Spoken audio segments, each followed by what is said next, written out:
xaridorlarga sotuvchilar tomonidan ko'pincha guvoh bo'lamiz, chekni taqdim etishmaydi.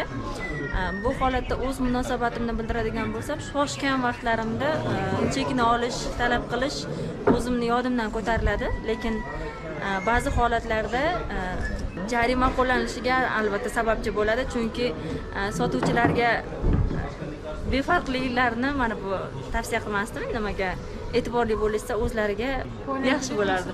Davlatni rivojlantirish uchun, davlatga ko'p masalan pensionerlar, boshqalarni nima qilish uchun обязательно chek berish kerak. Chek bo'lmasa u o'g'rilik chiqib bo'ladi. Endi hammaga chek berish kerak. Masalan, bir narsalar bunday aynib qolgan bo'lishi mumkin, suv vaqti o'tib ketgan. O'shalarga chekni olishimiz shart. Olib borib qaytarib chekni olib borsak, olib borib qaytarib olib borsak oladi. Bo'lmasa chekimiz bo'lmasa olmaydi-da. Qaytarib. Bu sizda haq-huquqingiz chek.